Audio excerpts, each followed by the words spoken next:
Este es un mensaje del pastor Darren Roberts, traducido y predicado para todos aquellos que hablan español, desatando la verdad del Evangelio de Jesucristo a un mundo perdido para la gloria de Dios. Para hoy vamos a volver al Evangelio de Juan, así que les invito a agarrar la copia de la palabra de Dios y por favor diríjase conmigo al pasaje que nuestro hermano Braden leyó en Juan 19. Juan 19, por favor, vayan allí si pueden.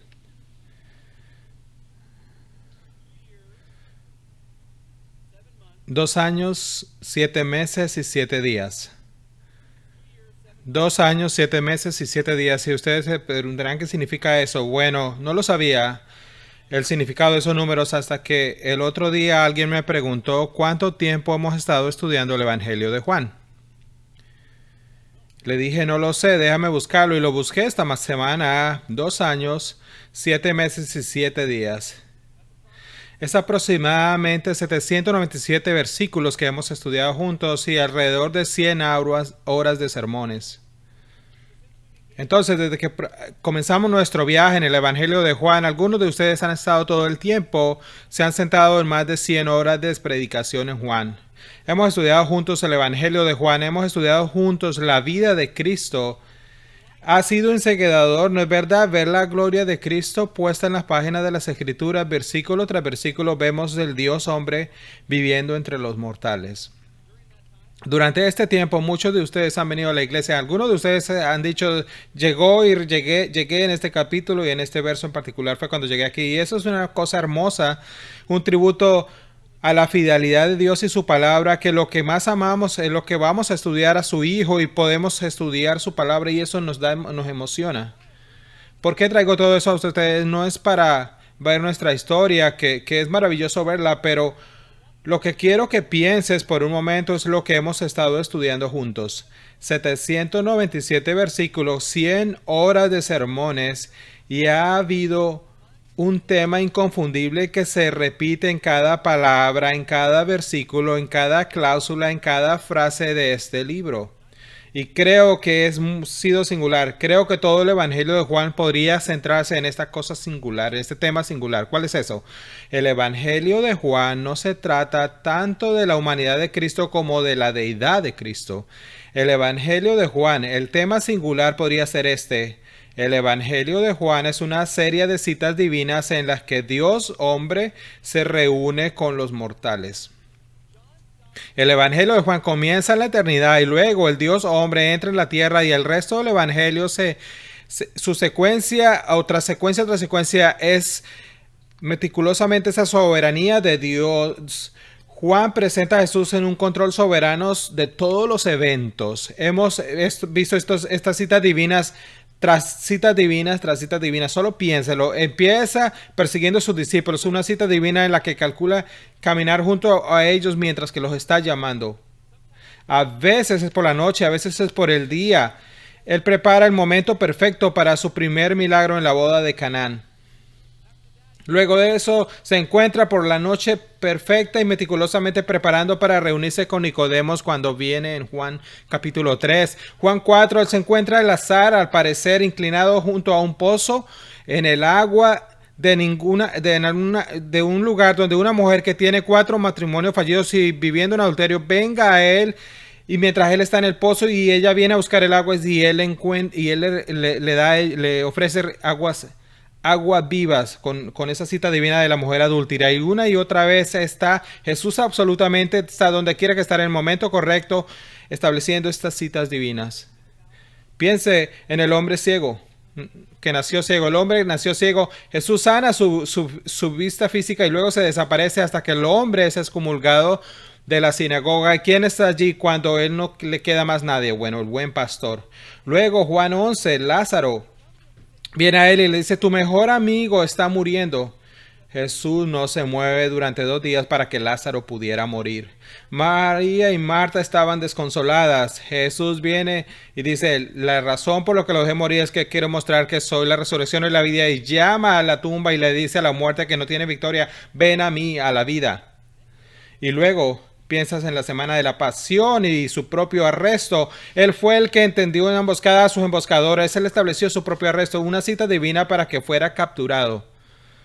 Amados, todo el Evangelio de Juan es una serie de citas divinas una tras otra. ¿Por qué eso importa para hoy? Es porque estamos a punto de ver a la cita divina más importante de Jesús. ¿Cuál es esa? La cruz. El Evangelio de Juan presenta a Jesús como el que se lleva a sí mismo hacia la cruz. El Evangelio de Juan representa a Jesús como el que orquestra, crea y coordina cada evento para asegurarse de que Él haga su cita dividida con esas dos vigas de madera. El Evangelio de Juan nos presenta la crucifixión como la cita divina definitiva en la que Jesús va voluntariamente a la cruz.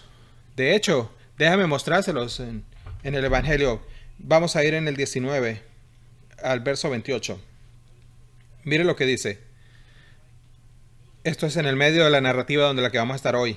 Dice, después de esto, verso 28 del capítulo 19, Jesús, que todo ya se sabía consumado. Ese es un tiempo perfecto en el tiempo pasado, y la palabra griega probablemente que la conozca es telestastai. Es la realidad que la palabra la usa en un momento en el 30 cuando dice cuando está consumado. Es la palabra para describir algo que está completamente hecho, completamente terminado. Es una palabra que describe lo que no queda nada más por hacer en su plenitud o en su totalidad. Bueno, mire lo que Jesús dice ahí. Sabiendo que todas las cosas habían sido telestastai, consumidas, sabiendo que todas las cosas se habían sido consumadas. Es decir, Jesús sabía todo lo que tenía que hacer para llegar a la cruz, todo lo que tenía que suceder para asegurarse de que muriera. Cada aspecto de esto fue planeado, coordinado y escrito por él mismo. ¿Con qué propósito?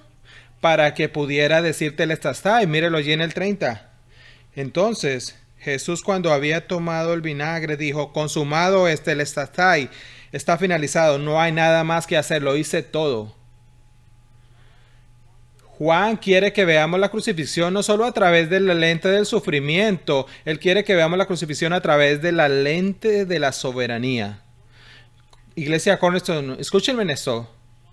Lo que Juan quiere que veas que todo lo que sucede en la narrativa de la crucifixión, el autor de la vida, Jesús mismo, está detrás de todo. Y usted se preguntaría, ¿por qué? ¿Por qué ir a la cruz? ¿Por qué pasar por los azotes y las palizas y el juicio y la tortura? ¿Por qué llevar esta viga sobre sus hombros? ¿Por qué ser colgado de sus heridas? ¿Qué obligaría a Dios a llevarse a sí mismo a la cruz? Bueno, míralo en Juan 13:1. Déjeme mostrárselos. Mire Juan 13:1 lo que dice. Eso es lo que obliga a Cristo a llevarse soberanamente a la cruz. El rey se aseguró que fuera crucificado. ¿Por qué? Note Juan 13, verso 1. Ahora, antes de la fiesta de la pecadura, Jesús, sabiendo que de nuevo allí está, conocimiento total de lo que va a suceder, allí estaba de nuevo pleno conocimiento de lo que estaba, partir hacia el Padre. Y luego esto, y mira esto, habiendo amado a los suyos que estaban con él en el mundo, los amó hasta el extremo, hasta el final. Eso es la palabra más allá de lo máximo. Lo habló de una manera que es incomprensible. ¿Por qué Jesús fue a la cruz? ¿Qué significa la cruz para Cristo? La cruz para Cristo significa que Él tuviera la exhibición más completa de lo que fuera amar a alguien, para extenderse donde no pudiera expresar más amor, algo más de expresar del amor que le expresó. De hecho, véalo en Juan 15:13. Mire lo que dice allí. No hay amor más grande que que alguien que dé la vida por sus amigos. Amados, tengo un solo pensamiento que quiero poner en su mente. Es algo que no quiero que te pierdas. Hay muchas cosas que quiero decir acerca de este pasaje, pero probablemente voy a predicar 3 o 4 sermones a través de este relato. Pero para hoy vamos a ver la totalidad de esto, y hay un solo pensamiento que quiero que tu mente, y no quiero que se pierda en esto. El único pensamiento es este. Es esta realidad, que nuestro Señor Jesucristo, motivado por el amor soberano, nuestro Señor, el Rey del universo, fue el autor de su propia crucifixión. Cristo por amor se aseguró de ser crucificado por ti y por mí. Esto no es una mala circunstancia, un mal destino, algo mal planificado, no fue una ingeniería humana, no fue que su padre le pidió. Lo que motivó al Hijo, el Rey del Universo, a llevarse a sí mismo a la cruz fue el amor por ti y por mí. Así que te pregunto, ¿qué significa la cruz para ti? Si la cruz de Cristo fue la máxima representación del amor soberano, ¿qué es la cruz para ti? ¿Qué es la cruz para ti el día de hoy? ¿Es un símbolo alrededor de tu cuello? ¿Es una joya que usas o es un tatú o algo por el estilo? ¿Es la cruz algo por lo que estás agradecido que Él hizo por ti, pero aún tiene muchas cosas buenas que puedas ofrecer por ti mismo? ¿Es la cruz una terrible tragedia que miras con tristeza pero no ves su victoria? Escuchen, amados, lo que estamos a punto de ver hoy es el amor soberano de Dios hombre, que fue lo que lo llevó a la cruz, y aquí es porque eso importa. Tu salvación, tu seguridad eterna no se basa en tus obras, no se basa en tu asistencia a la iglesia, no se basa en tu moralidad, tu currículo espiritual, tu generosidad, el hecho de que haces cosas buenas, no algunas joyas que uses. Tu seguridad eterna, la base de tu seguridad descansa en el hecho de que Jesús, en amor divino, eligió colguiarse de sus propias heridas, suspendido entre el cielo y la tierra, y murió en una muerte horrible, para que cuando lo hiciera pudiera decir está consumado y no queda nada más que hacer. Tu seguridad depende del hecho de que Él se colgó en el madero por ti. Claro, hay muchas cosas buenas que salen de nuestra vida una vez que creemos eso, pero el fundamento y la base donde puedes saber que tú eres salvo es lo que Él hizo en tu nombre. Legalmente, moralista, persona que de salvación basada en obras, este pasaje es una cámara de tortura para ti, porque les envía el mensaje de que no hay nada que puedas hacer para salvarte a ti mismo, porque Jesús lo hizo todo cuando se tomó a sí mismo hacia la cruz. Y eso es lo que vamos a ver hoy. Es tan glorioso. Y esto es lo que vamos a ver. 5 pruebas. 5 pruebas que nuestro Rey, en amor soberano, fue el autor de su propia crucifixión. Vamos a ver el amor de Cristo y la soberanía de Cristo armonizado cuando Él se lleva a sí mismo a la cruz. De hecho, como lo voy a mostrar, hay muchos detalles que Juan nos da, que Mateo, Marcos y Lucas no nos da, que reflejan la soberanía de Cristo llevándose a sí mismo hacia la cruz. Entonces, 5 pruebas de que nuestro Rey, en amor soberano, fue el autor de su propia crucifixión. Y todo el tiempo que sentarnos y decir ¿por qué? Bueno, amor, misericordia, gracia. Es inmerecido. La cruz es una expresión absoluta que nos humilla de su misericordia. 5 pruebas de que nuestro Rey es amor soberano, fue el autor de su propia crucifixión. La pasaré una a otra, pero déjame dárselas por adelantado. Él lo hizo esto para mostrar su propia, organizando su propia organización, sellando sus propias profecías, sirviendo a su propia familia y gritando su propia victoria. Vamos a ir junto con ellas. Lo voy a ir diciendo. La primera prueba de que nuestro Rey en amor soberano fue el autor de su propia crucifixión es esta. Lo hizo cargando su propia cruz. Mírenlo en el verso 16. Vamos a empezar a caminar la crucifixión, la narrativa de la crucifixión. Qué gran amor en este pasaje. Qué gran misericordia. Entonces, note lo que dice el verso 16. Dice, Pilato, lo entregó a ellos para que fuera crucificado. Ahora, Pilato aquí, como saben, ha sido un peón en todo este tiempo. Con su vivencia política sabía que Cristo era inocente y odiaba a los judíos y sabía que los judíos estaban equivocados, pero salvar su propio legado político, estaba dispuesto a renunciar a Cristo para preservarse a sí mismo. Lo vimos eso en el pasaje anteriormente, pero no podía entregar a Jesús a los judíos porque no podían hacer una ejecución romana, no podían ponerlo en la cruz. Entonces, Él lo entrega para que sea crucificado, y eso significa que lo entregó a los soldados romanos, probablemente 4 o 5 de ellos. Luego en el 17, velo. Tomaron pues a Jesús y Él salió cargando su cruz al sitio llamado el lugar de la calavera, que en el hebreo se dice Gólgata. Arameo, sí, Gólgata. Unas cosas que quiero que notar aquí en el verso 17, quiero que tengan sus ojos puestos allí. Lo primero que quiero que noten, dijeron que lo llevaron a un lugar llamado los hebreos, el arameo de ese tiempo que lo llaman Gólgata. No sabemos acerca de eso. Algunos piensan que es un borde grande en forma de una calavera. Otros creen que es un lugar llamado calavera porque habían calaveras como muertas allí. No, realmente no lo sabemos. Lo mejor que puedo decirse de mi investigación es que simplemente sabemos esto. Esto es un lugar donde iba a tener un ascenso cuesta arriba y estaba fuera de la ciudad de Jerusalén. Y esa es la cosa más importante. Véalo allí en el texto, en lo que dice en el 17. Por lo tanto, él fue cargando su propia cruz. Y eso es muy importante, ese lenguaje allí. Cuando Cristo va a la cruz, no quiere perderte ninguno momento de esta visión, de este relato. Cuando dice que fue afuera, significa que fue fuera de la ciudad, fuera de Jerusalén y lejos del templo. Bueno, ¿y por qué eso es importante? Porque Jesús, para hacer el cumplimiento de lo que se necesita en la cruz, necesita salir de la ciudad. Bueno, es un cumplimiento de Éxodo 12:6. El cordero de la Pascua fue sacrificado fuera del campamento, así que un sacrificio ocurría a la nación de Israel fuera del campamento, lejos del tabernáculo, lejos de la gloria de Dios. Y mientras estos sacrificios eran ofrecidos a Dios, se despejaba el camino para que los pecadores pudieran venir al lugar santísimo, podían venir a la presencia de Dios. Jesús va a ser tratado como un criminal llevando afuera del campamento y va a morir por nosotros para que podamos tener acceso al Padre. De hecho, Hebreo nos dice que es exactamente este es el punto. Escúchelo, Hebreos 13, 11 al 13. Porque los cuerpos de aquellos animales cuya sangre se traía al santuario por el consumo sacerdote era una ofrenda por el pecado y son quemados, escuchen, fuera del campamento. Así que también Jesús sufrió fuera de la puerta para santificar al pueblo con su propia sangre. Las imágenes aquí son para cumplir las escrituras. Jesús tuvo que ser llevado fuera de Jerusalén para ser ejecutado. Ahora otro detalle importante que no quiero que se pierdan aquí. Así que vamos a regresar al pasaje. Y esto es un detalle que ninguno, ni Mateo, ni Marcos, ni Lucas lo reportaron. Y es importante pensar en esto. Juan ha leído Mateo, Marcos y Lucas. Mateo, Marcos y Lucas, los evangelios estaban en circulación. Juan es el último evangelio. Así que cuando Juan cubre diferentes detalles, debemos enfocarnos en esos detalles. Y Juan nos da detalles aquí que ninguno de los otros nos da.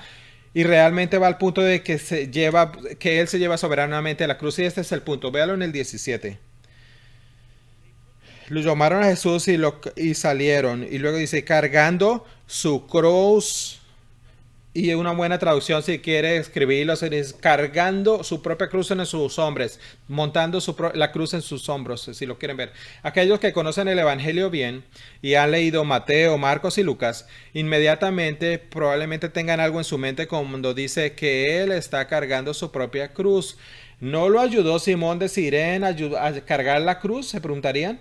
Sí, Mateo, Lucas y Marcos nos dice que mientras Jesús subía a la colina de Gólgota en el Calvario para tomar su cruz, este hombre ha reclutado, Simón de Sirén, lo ayudó a cargar su cruz.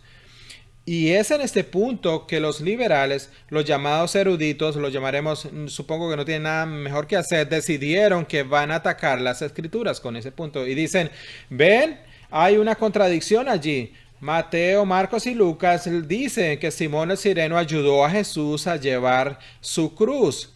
Pero Juan dice que Jesús cargó su propia cruz. ¿Ven? Hay una contradicción en las escrituras que prueba que la inerrancia es falsa y que Juan está mostrando que es hecha por un autor humano y que tiene errores, etcétera, etcétera y etcétera. Adivinen qué. Todos ellos están equivocados. Han quemado demasiado papel y esos pobres árboles deberían vivir en lugar de tener tinta para que ellos escribieran esas. Porque no hay contradicción, amados, en esto. John sabe exactamente lo que está haciendo. El detalle que él está metiendo sobre Simón de Sirén y el detalle que está poniendo aquí sobre Jesús cargando su propia cruz, porque ese es el punto. Él deliberadamente saca ese detalle. ¿Por qué? Porque el punto de Juan no es mostrar que Jesús falló en su humanidad e ir a la cruz. El punto de Juan es decir que Jesús cargó su propia cruz deliberadamente, voluntariamente y con deseos. Se llevó a sí mismo él a la cruz. Fue deliberado. Juan quiere que veas a tu Salvador subir a esta colina por sí mismo con el madero. Y eso no debería ser un paseo fácil de llevar. Si saben, la crucifixión romana tenía como una tepa, una crucifixión, una barra, 2 vigas Ambas vigas, piensan los estudiosos, que habrían pesado alrededor de 300 libras. Ahora, la viga vertical se coloca el hombre, el criminal que iba a ser crucificado, y se colocó allí en el suelo, fijada la vertical, pero la horizontal la ponían en el criminal y se la ponían en la espalda y lo hacían desfilar, y esa viga vertical, los eruditos creen que pesaba alrededor de 40 50 libras, y otros piensan que es 75 a 100 libras. Así que Juan quiere que veamos, disminuya la velocidad y considere esto, piénselo por un momento. Cuando fue golpeado, magullado y ensangrentado, ni siquiera se parecía a una apariencia de hombre como lo dice Isaías, si lo habrían azotado y en su espalda, donde le arrancaron toda la carne de su espalda, y luego colocaron esta viga de 75 a 100 libras en sus hombros, y él la cargó en sus hombros. Solo vea esa incomodidad que pudo ser, de tal manera, sin tratar sobre la carne de tu piel, sobre tus hombros, poner esa viga. Y Juan dice, mira, tu Salvador llevó esa viga transversal hasta allí, a la cruz por ti, a la montaña. No sé si habías pensado en esto, si has tenido algo muerto en tu espalda, una mochila de unos 40, 30 libras. Ahora considera 75 libras después de que está deshidratado, privado de sueño, golpeado, abusado, ridiculizado, torturado. Y Juan mira el detalle en 17. Él quiere que veamos, tu Salvador cargó con su propia cruz por ti. Él tomó su propia cruz. La idea es que fue volitivo, fue ese amor soberano. Lo que lo obligó a hacerlo fue que amaba a los pecadores, sabía que tenía que morir, así que colocó esa viga en su espalda y luego lo levantaron, y cuando llegó allí para ser crucificado, le cosieron por sus heridas y le clavaron clavos en sus manos y clavaron al criminal en la viga, y luego lo levantaron y luego ponen otro clavo de entre los pies en la liga vertical, y estaba allí colgado en un espacio donde podía poner sus pies en la vertical, así que eventualmente el criminal y el malhechor murieran asfixiados en la cruz. Y Juan dice, mira a tu Salvador, él cargó su propia cruz en amor divino por ti. No es que Simón de Cireno lo ayudó, es el hecho que quiero que veas, tu pecador, llevar esa viga de madera a la colina por ti. Se echó la cruz en sus propios hombros. Mira a tu rey en la colina de Gólgata, voluntariamente, por su propia voluntad, por amor divino, tomó a sí mismo en esa viga de madera en sus hombros. Así que esa es nuestra primera prueba. Recuerden mi bosquejo, que nuestro rey, en ese amor soberano, fue el autor de su propia crucifixión. La primera forma que lo hizo es que se cargó su propia cruz, echó al hombro su propia cruz. Ahora vamos a ver la segunda prueba. La segunda prueba de que nuestro rey en amor soberano fue el autor de su propia crucifixión. Aquí está su segunda prueba. Organizó su propia coronación. Él organizó su propia coronación. No solo cargó la cruz, sino que organizó su propia coronación. Déjame hacerles una pregunta cuando piensen en eso. Quiero que piensen y luego yo la voy a responder, pero déjame dejarlos pensar por un momento en la pregunta. ¿Cuál habría sido el problema si Jesús hubiera muerto como un criminal y no como un rey? Déjame preguntarle de nuevo, ¿cuál habría sido el problema si la gente hubiera pensado que Jesús murió como un criminal culpable en lugar de un rey? ¿Cuál sería el problema en eso? ¿Cuál sería el gran detalle de eso? ¿Por qué es un gran problema eso? Mientras piensas en esto, vamos a ver el texto y le voy a responder en un momento. ¿Cuál sería el problema si muere como un criminal y no como un rey? Noten el 19. Pilato también escribió un letrero y le puso sobre la cruz, y estaba escrito: Jesús el Nazareno, el rey de los judíos. Note lo que está esa declaración. Ahora, Mateo, Marcos y Lucas también cubren esta inscripción, pero solo Juan cubre el resto de ellos. Así que cuando Juan cubre algo nuevo debemos prestar atención. Nótelo, verso 20. Entonces, muchos judíos leyeron esta inscripción porque el lugar donde Jesús fue crucificado fue cerca de la ciudad. Ahora, deténganse por un momento. Recuerden algo. Los líderes religiosos intentaron pasar por este tribunal canguro, este juicio falso.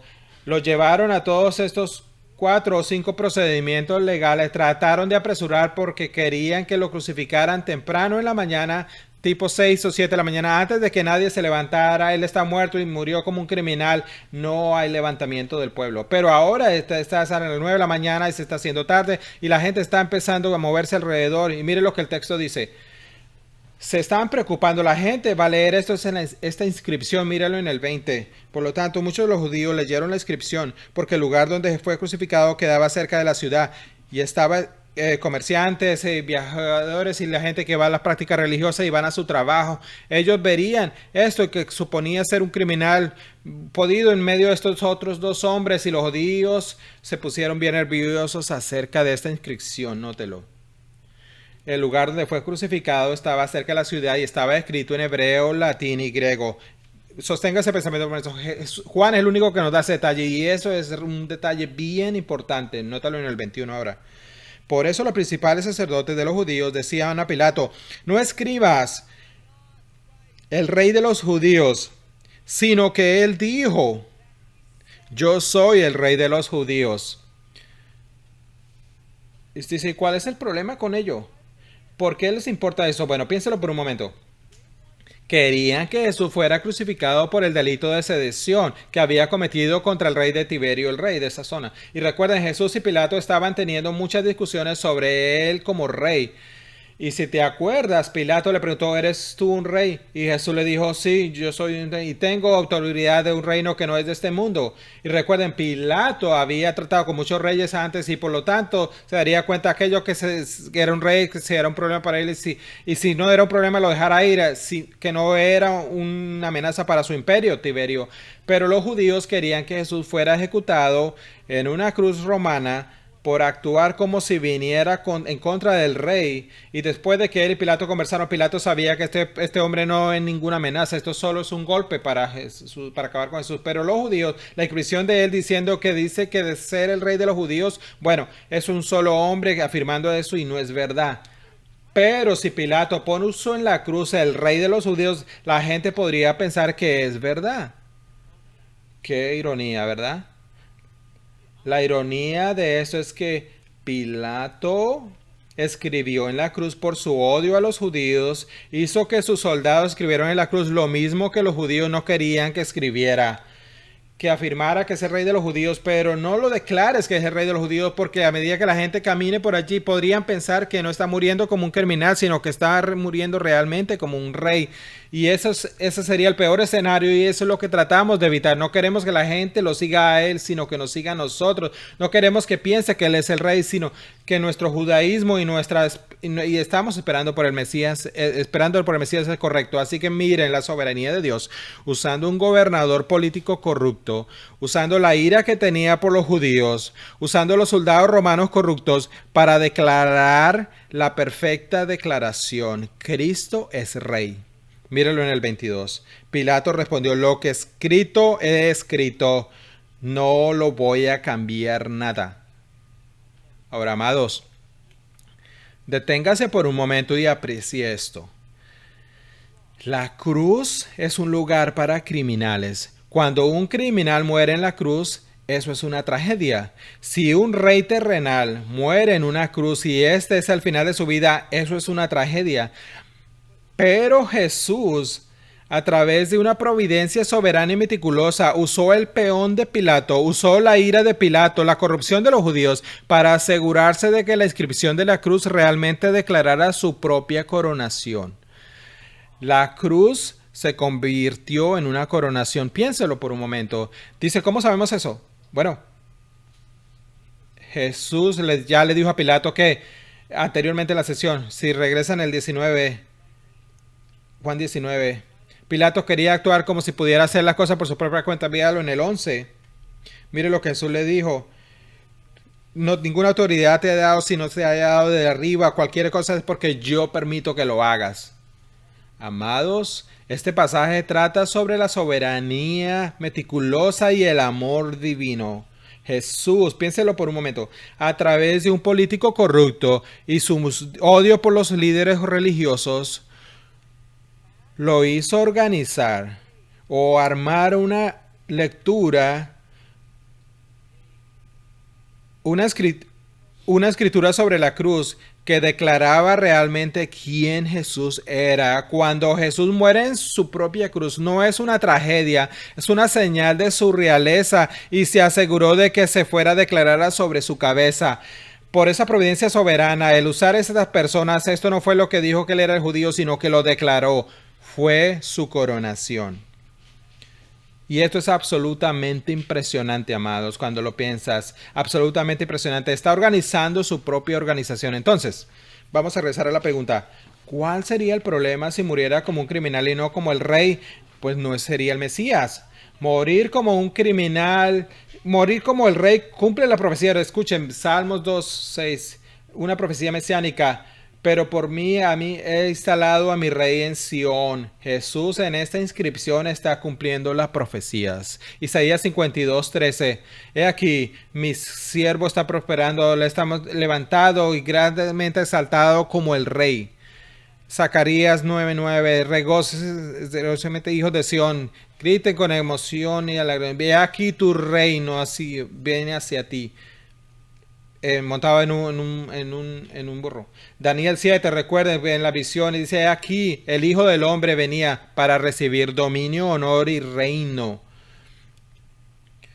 ¿No crees que es hilarante y sorprendente que Cristo convirtiera la cruz en un lugar de su propia coronación? Y cuando los reyes mueren en su cruz y su nombre es Jesús, la cruz no es una tragedia, sino es un triunfo.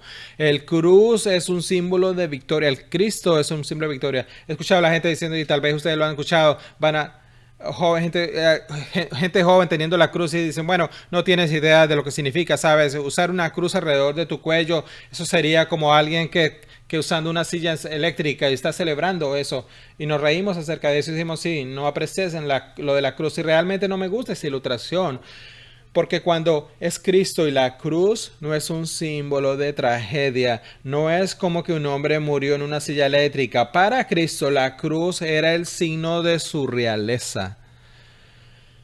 Cuando mira la cruz, amados, nosotros vemos la agonía, el terror y el horror y que Él hizo eso por nosotros, pero no te pierdas esto, ese es el cordero que es inmolado, clavado por sus heridas en esas dos maderas, y está muriendo deliberadamente por el amor soberano como rey. No fue conquistado, sino que estaba conquistando. No fue su derrota, sino fue su realeza. Fue una victoria. No quiero decir que como vemos eso la cruz, no ves a la cruz, y cuando estábamos cantando la canción antes y cantaremos de nuevo más tarde, se mete en tu mente esta imagen que es una imagen espiritual, ¿verdad? No sabemos exactamente cómo luciría Cristo y solo sabemos que en el ojo de nuestra mente, por fe, podemos ver la cruz en la que Él está muriendo por nosotros. Lo vemos en la mente, sí, clavado en esa cruz, y vemos que esa es la deuda que está pagando por nosotros, y sé que Él está muriendo victoriosamente porque murió, y ahora que Él murió yo puedo vivir, así que la cruz es una razón por la adoración. Quiero decir, lo que cantamos canciones porque estamos tan agradecidos que Él victoriosamente conquistó la muerte en la cruz. ¿Sabemos qué viene en mi mente? 1 Corintios 15, la muerte es devorada por la victoria. Oh muerte, oh sabe, ¿dónde está tu victoria? Oh muerte, ¿dónde está tu aguijón? Pero gracias a Dios que nos da la victoria por medio del Señor Jesucristo. O Colosenses 2, canceló el registro de nuestra deuda, se puso, 12, 13, 14, desarmó a los gobernadores y autoridades y lo puso en vergüenza públicamente al triunfar en la cruz.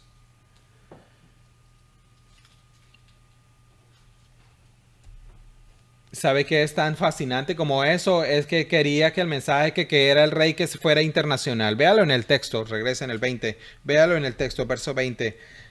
Esto es maravilloso. Note.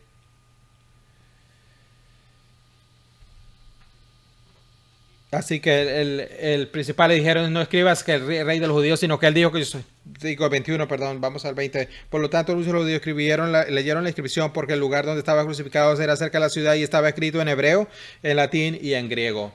Amados, solo necesito que piensen en esto. El hebreo, que habría sido, hablando del idioma, el idioma hebreo, el arameo, era un idioma semético que habían aprendido incluso durante estaban en el cautiverio babilónico y asírico. Entonces hebreo, los judíos en mayoría hablaban arameo. Así que decía rey de los judíos, el rey de los judíos en arameo. Así que era el lenguaje de los judíos. Y luego dice también, note, mira, el texto allí dice que en latín, bueno, eso sería el lenguaje del emperador. Si tú eres padre del corte imperial, hablarías judío. Así que tiene los rey de los judíos en arameo, los rey de los judíos en el lenguaje imperial de la corte. Y luego el lenguaje comercial, el lenguaje de los pecadores, los hombres, el griego. Note lo que dice. Y dice que el rey de los judíos en griego. ¿Te das cuenta que Jesús orquestó soberanamente los eventos a través de la declaración de Pilato? De que cada dialecto en ese momento que pasara, cada grupo lingüístico vería al rey de los judíos, al rey de los judíos, al rey de los judíos, desde los pescadores de cuello azul hasta los comerciantes, a la realeza y todos los judíos. Ellos podrían ver esta gran declaración. Está muriendo en la cruz. Él es el rey de los judíos. Jesús tomó el mensaje de los evangelios internacionalmente, usando este ira de los Pilatos hacia los judíos, y eso es fascinante. Y me podría hacer pensar de las misiones. Simplemente no podía pensar en otra cosa. No llegamos a grupos de personas, sino lenguajes.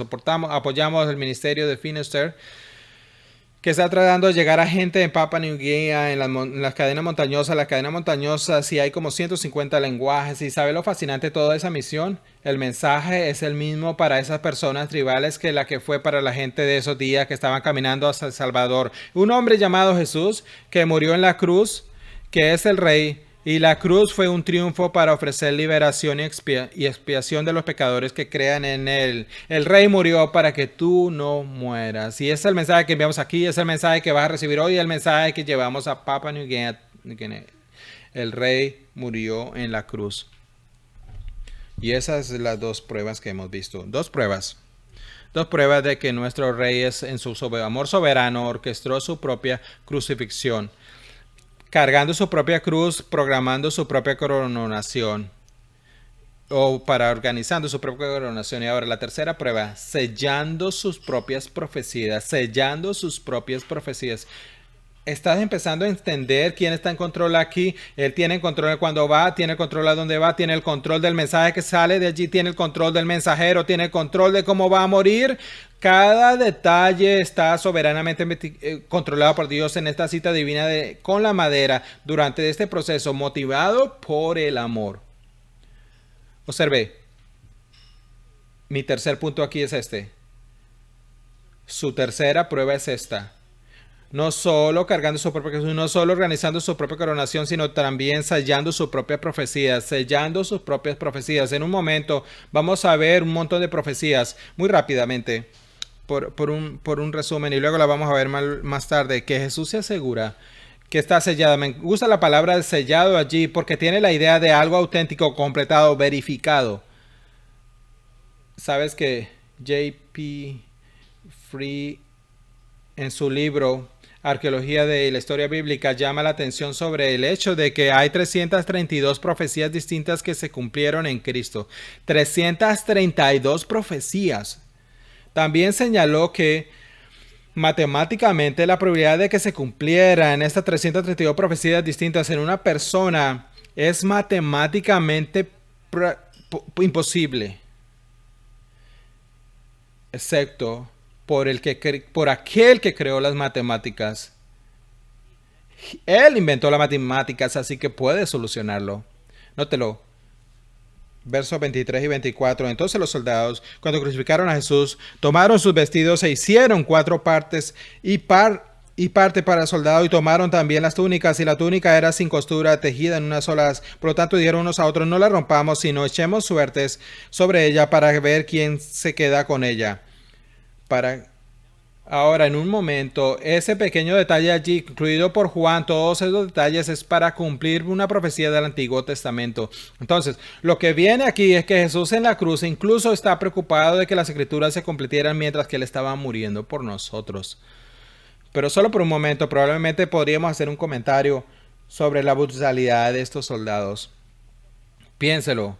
Piense qué bárbaro estas personas tienen que ser para hacer esto, que ellos están sentados bajo la cruz. Cristo está jadeando por él, y 2 hombres más están muriendo en su lado. Si ellos están jugando un juego de niños, eludación de viaje en el tiempo bíblico bajo el único Dios verdadero, incluso en Proverbios 16 y entre los dioses de los griegos, solo para decir esto, o tenemos pelos más cortos o más largos y nosotros los lanzamos de un tazón o un tipo de contenedor y se vende, lo sacamos y que tenga el más corto que podemos hacer, ese es el que va a perder, y el que tenga el más largo, la más larga es el que va a ganar, y si lo llamaban castings y lo hacían de muchas maneras. Sería como nosotros jugando piedra, papel y tijera hoy el día. Ellos creían que cualquiera fuera el resultado de eso, eso era la soberanía divina. Cualquiera que tuviera el más largo era el que Dios quería que fuera. Y ese es un juego como de niños. Piensa en lo insensible, duro de corazón y si bárbaro tienes que ser para sentarte, un hombre que está buscando aire para respirar y mientras que tú estás jugando como Monopolio el día de hoy. Piénselo, sería como gente jugando Monopolio el día de hoy mientras que alguien está en una silla eléctrica. Amados, solo un comentario sobre esto. Estos hombres que estaban dividiendo sus propios hombres y echando suerte por ellos, hay un nivel de insensibilidad y dureza en ellos donde están tan entregados en una sociedad que ha sido insensibles a la brutalidad de la muerte y han perdido el valor de la vida humana. Esta es una Roma precristiana. El libro de Romanos no ha sucedido todavía. Cristo está en la cena, pero llamamos la era precristiana. Y cada vez que una sociedad se vuelve tan bárbara y devalúa tanto la vida de tal manera que puede bromear y celebrar cuando hay un asesinato, esa sociedad ni siquiera es post-cristiana, se convierte en una sociedad precristiana. Amados, nos dirigimos allí en América. Nosotros llamamos aborto atención médica. Eso es bárbaro. Es una sociedad que ha perdido su sentido del valor de la vida. Cuando pierdes eso en una sociedad y es reemplazado por la barbarie y la brutalidad, sabes que la sociedad ha sido entregada más y más. Sabes que en el Evangelio de Lucas, esa oración que la conocimos bien, Padre, perdona a los que no saben lo que hacen, eso es por los soldados, no sé si lo han visto en ese detalle. Jesús está buscando con compasión a nuestro hombre jugando Monopoly mientras que estaba siendo sofocado, ¿saben? Usando términos de hoy. Esto dice, Padre, perdónalos. Ellos ni siquiera imaginan la implicación de lo que están tomando tan ligeramente que están asesinando al Hijo de Dios. Nosotros deberíamos ser personas igualmente compasivos, igualmente comprometidos a decirle a la gente que el Rey vino y murió e incluso puede salvarte de tu vida malvada. Pero en el texto, quiero que vuelvan a él, mi propio punto de esquema de eso, el sellamiento de la profecía. Esto es para conducir a las profecías. Véalo en el 24 nuevamente. Ellos dividieron entre ellos mis propios y por ellos echaron suerte. ¿Por qué eso está entre comillas allí? Si lo veas en el 24 y en el 25. ¿Por qué está entre comillas? Bueno, es una profecía de Salmo 22, 18. Se repitieron mis vestidos y echaron suertes sobre mis vestidos. Amados, Juan incluye este detalle solo para mostrarnos de que en la cruz, en meticulosa, soberana y amor divino, Cristo, incluso mientras sufría y muere, está asegurándose, coordinando, orquestando y asegurándose de que cada profecía del Antiguo Testamento se cumpliera en él, incluyendo la división de sus vestiduras. Y por cierto, eso continúa. Miren, en el texto allí, bajen verso 28, pasa nuevamente, dice tengo sed, ese es el cumplimiento de Salmo 69, 21. Miren el verso 36, dice no será quebrantado esto sucedió para que se cumpla, no será quebrantado ninguno de sus huesos. Ese es el cumplimiento de Salmos 79 y luego Zacarías y luego 37.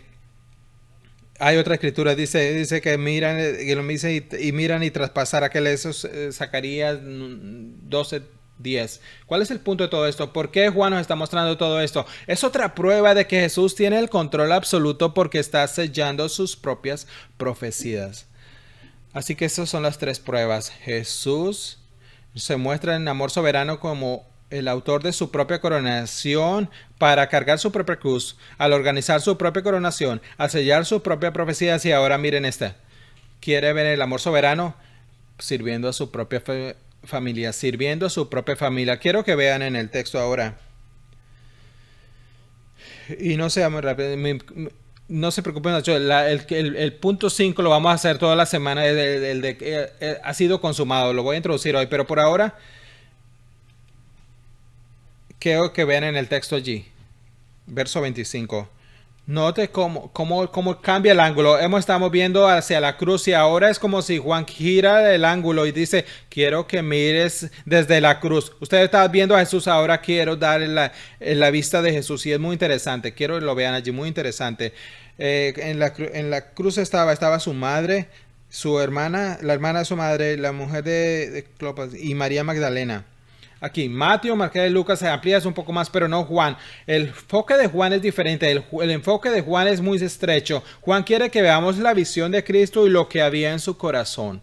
Y amados, lo que estaba en el corazón de Cristo en amor soberano era servir a su familia, particularmente tener cuidado de su mamá.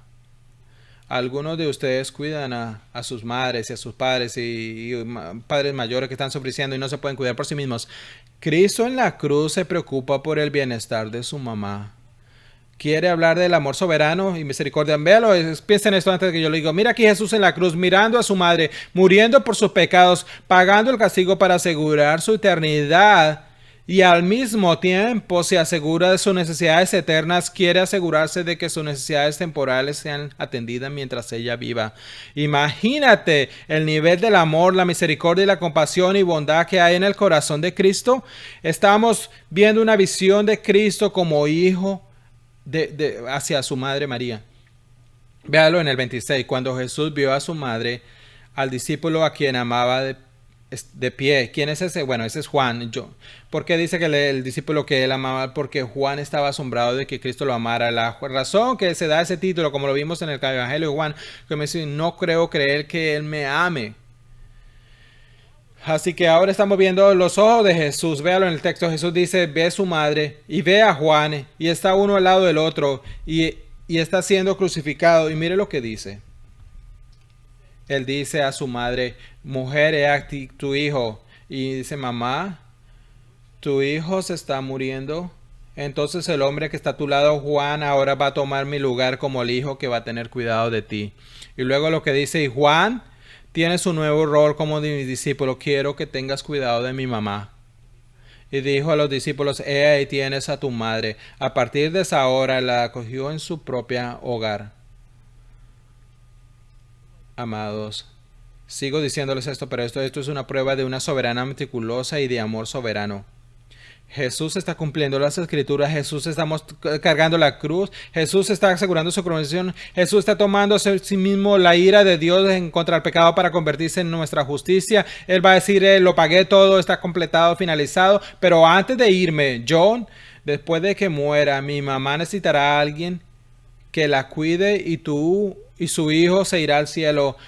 Cuidarás de mi mamá y te convertirás en su hijo que he sido y mi mamá ese se convertirá en tu hijo mientras que yo estoy siéndome. Si eso no te aplasta mientras piensas en esa de la bondad y la misericordia y la compasión de Cristo, resolviendo nuestras necesidades eternas mientras tiene cuidado de las necesidades temporales de su madre. Estaba pensando, viendo eso, muchos de aquí que están pasando diferentes pruebas y están escuchando acerca de la cruz y te animas y estás escuchando acerca de Cristo que murió por tu pecado y que solo esa muerte es singular, es el castigo por el pecado para que no mueras por tu pecado, sino que Él murió por ti y estás sentado y está pensando en estas pruebas, tengo esta prueba, tengo esta dificultad, este problema de matrimonio, estos niños, esas cargas.